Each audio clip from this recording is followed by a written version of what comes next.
안녕하세요. 5월 6일 아침 기도회 시작하겠습니다. 룻기 3장 14절에서 4장 6절의 말씀을 함께 보겠습니다. 룻은 새벽녘까지 그의 발치에 누워있다가 서로 얼굴을 알아보기 어려운 이른 새벽에 일어났다. 이것은 보아스가 그 여인이 타작마당에 와서 있었다는 것을 남들이 알아서는 안 된다고 말하였기 때문이다. 보아스가 말하였다. 걸치고 있는 겉옷을 이리 가지고 와서 펴서 꼭 잡으시오. 보아스는 룻이 겉옷을 펴서 잡고 있는 동안 보리를 6번 되어서 그에게 이어주고는 성읍으로 들어갔다. 룻이 시어머니에게 돌아오니 시어머니가 물었다. 얘야 어찌 되었느냐? 룻은 그 남자가 자기에게 한 일을 시어머니에게 낱낱이 말하고 덧붙여서 말하였다. 6번이나 되어서 준 이 보리는 어머니께 빈손으로 가서는 안 된다고 하면서 바로 그가 손수 담아준 것입니다. 그러자 시어머니가 일렀다. 얘야, 일이 어떻게 될지 확실해질 때까지 너는 가만히 기다리고 있거라. 아마 그 사람은 지금쯤 가만히 있지 않을 거다. 이 일을 마무리 짓는데 오늘을 넘기지는 않을 것이다. 보아스가 성문이 회관으로 올라가서 앉아 있는데 그가 말하던 지방간으로서의 책임을 져야 할 바로 그 사람이 마침 지나가고 있었다. 보아스가 그에게 여보시오, 이리로 좀 올라와서 앉으시오 하고 말하였다. 그러자 그가 올라와서 앉았다. 보아스는 성읍홀로 10사람을 청하여 그 자리에 함께 앉도록 하였다. 그 사람들이 모두 자리에 와서 앉자 보아스가 지방간으로서 책임을 져야 할 사람에게 말하였다. 모압 지방에서 돌아온 나오미가 우리의 친족 엘리멜렉이 가지고 있는 밭을 팔려고 내놓았소. 나는 이 사실을 분명히 알려드리오. 여기 앉아 계시는 분들과 우리 마을 어른들께서 보시는 앞에서 나는 당신이 그 밭을 사라고 말씀드리오. 당신이 이 지방간으로서의 책임을 지겠다면 그렇게 하시오. 그러나 지방간으로서의 책임을 지지 않겠다면 그렇게 하지 않겠다고 분명히 말하여 주시오. 당신이 지방간으로서의 책임이 있는 첫째 사람이오. 나는 그 다음이오. 그러자 그가 대답하였다. 내가 지방간으로서의 책임을 지겠소. 보아스가 다시 말하였다. 그렇다면 나오미의 손에서 그 밭을 사는 날로 고인의 아내인 모압 여인 룻도 아내로 맞아들여야 하오. 그렇게 하여야만 그가 물려받은 그 유산이 고인의 이름으로 남게 될 것이오. 그러자 지방간으로서의 책임이 있는 그 사람이 말하였다. 그런 조건이라면 나는 지방간으로서의 책임을 질 수 없소. 잘못하다가는 내 재산만 축나겠소. 나는 그 책임을 질 수 없으니 당신이 내가 져야 할 지방간으로서의 책임을 지시오. 아멘. 어제에 이어서 오늘 우리는 룻과 보아스 사이에 하룻밤 사이에 일어난 일의 그 다음 이야기를 살펴보게 됩니다.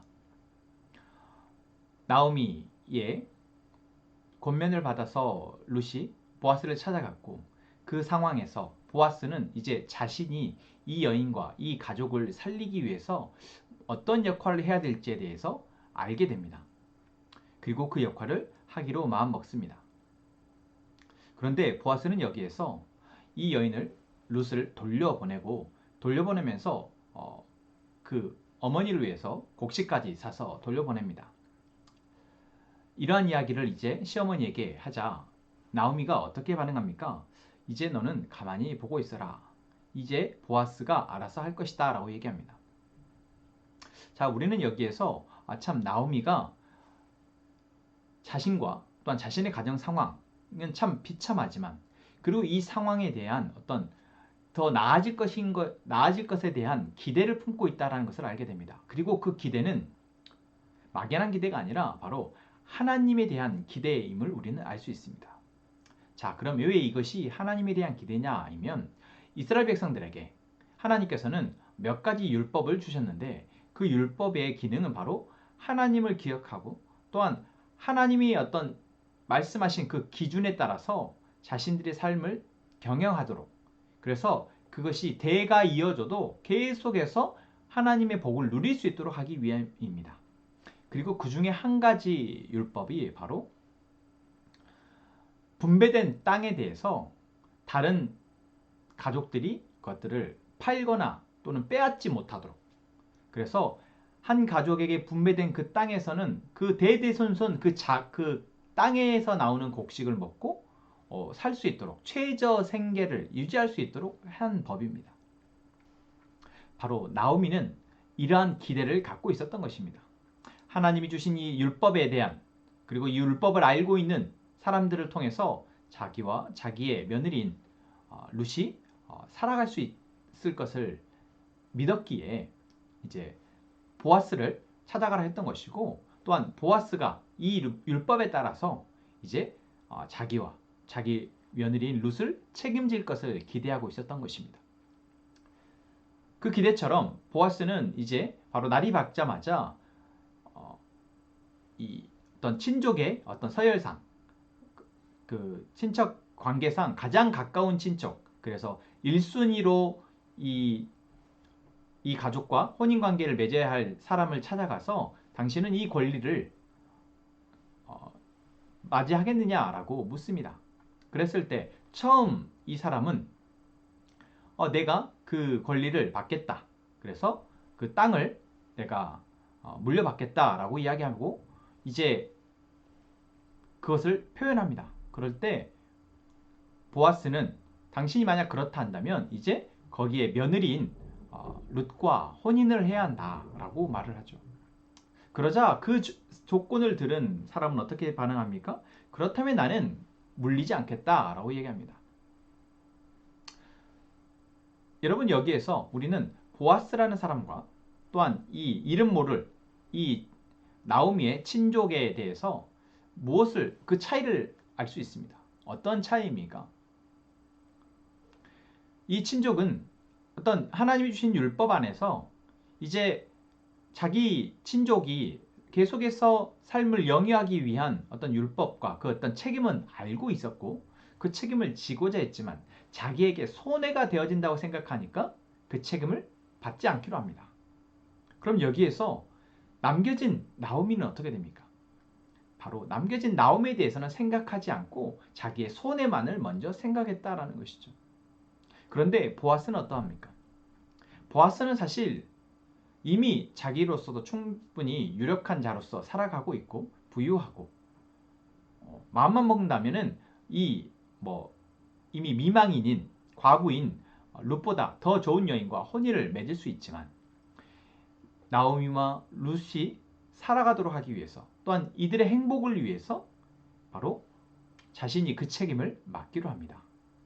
우리는 여기에서 바로 하나님이 이 율법을 처음 제정하셨을 때 바로 이 율법은 자기와 함께 살아가는 형제, 가족을 사랑하도록 하기 위한 그들이 살아가도록 생존하도록 하기 위해서 서로 사랑하도록 하기 위한 율법임을 우리는 알 수 있습니다. 그리고 이것이 어떤 의무가 아니라 또 내가 억지로 해야 되는 그냥 법 때문에 지켜야 되는 것이 아니라 하나님의 그 마음을 알고 정말 그 마음대로 누군가를 긍휼히 여기고 사랑하고자 하는 마음, 바로 보아스와 같은 마음을 갖고 있을 때 바로 아무리 어려운 상황 가운데 있는 사람이라 할지라도 살려질 수 있다는 것을 또한 알 수 있습니다. 바로 하나님의 계획과 그 계획을 알고 그 계획대로 순종하는 보아스를 통해서 하나님의 은혜와 하나님의 구원이 이루어진다는 것, 오늘 본문의 말씀을 통해서 우리는 살펴볼 수 있는 것입니다. 반면에 결국 자기중심적으로 생각하고 자기에게 손해될 것에 대해서는 선을 그어버리는 사람들은 결코 하나님의 은혜를 누릴 수 없다는 것이죠.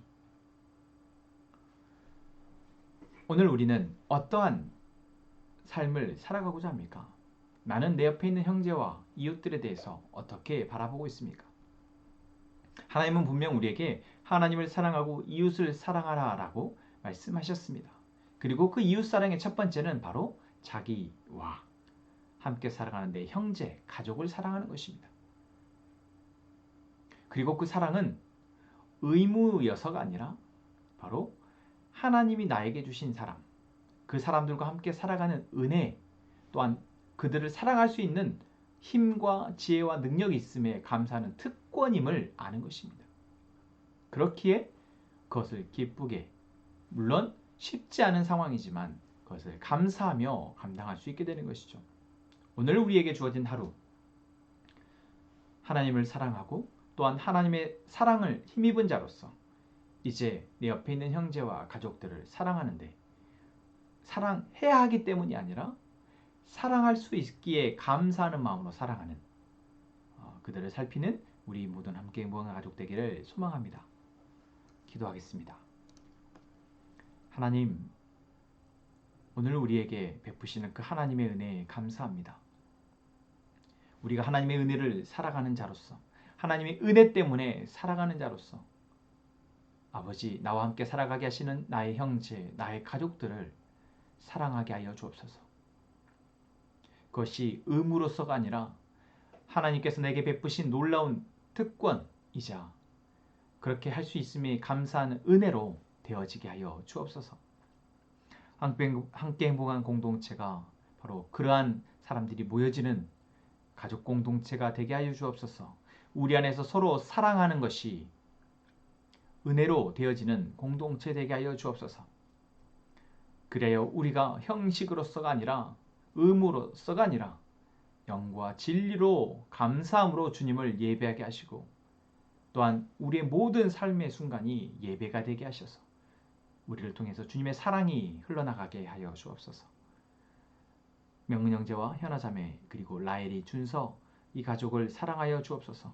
이 가족 안에 하나님의 긍휼하심과 은혜를 베풀어 주옵소서. 그리하여 이 세상의 그 무엇도 흔들지 못하도록 굳건히 붙들어 주시옵소서. 하나님, 우리 가족들이 기도합니다. 우리의 기도를 들으시고 우리의 기도 가운데 하나님의 뜻을 이루어 주시옵소서. 예수님의 이름으로 기도합니다. 아멘.